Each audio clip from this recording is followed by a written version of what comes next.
So my generation is fed up with capitalism.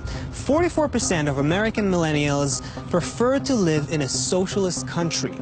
Now, there's criticism built into the survey itself, pointing out that they don't really know how to define properly socialism, communism, capitalism. And you know what? That's probably true, but I don't think that's the main point here at all. The main point is that millennials feel that they can no longer live in this dog-eat-dog world, that the air is filled with this super competitive, cutthroat mentality, filling the air with hostility. And so they feel that it doesn't make sense that we live in a highly technological world with 3D printing and AI and automation, and still we live like modern-day slaves, put in a rat race, struggling to make ends meet. They know that it doesn't make sense that up to 50% of all food produced globally is going to waste, while about half the people of the world are starving. They know it in their hearts that another world is possible.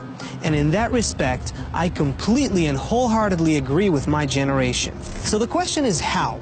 How do we move from here to there? What is the turning point for social change, for real social change? Let's put all the isms aside.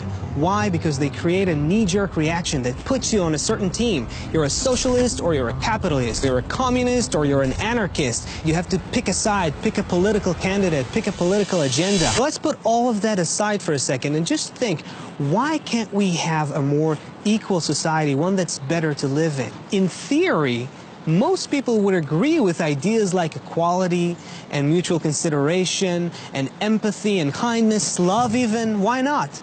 But in practice, it just doesn't happen, does it? In practice, we gravitate to the default state of our being, the default state of our primal survival instincts taking control, where self-benefit precedes everything else. You can't force these ideas of equality and kindness and so forth. You can't shove mutual consideration down people's throat, right? But that's also why millennials are so right in their gut-level feeling that we have to change our culture completely, that we have to fundamentally, massively change how we relate to each other. See, that would be the only way to activate that potential for human connection. We have that wiring. We have a natural wiring for human connection that makes us better. It makes us happier. It makes us healthier. It makes us more resilient, more productive. But we just continue to live in a primitive kind of environment that only promotes that primitive urge within us for self-survival and self-benefit on top of everything else.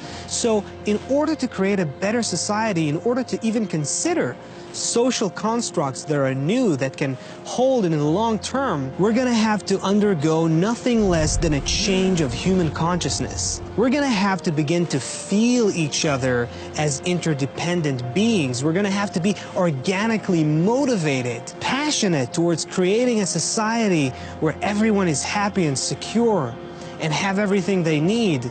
And until we do that, we can't really change our society, can we?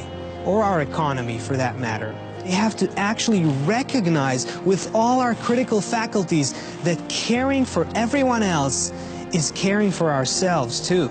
And I believe this change is inevitable.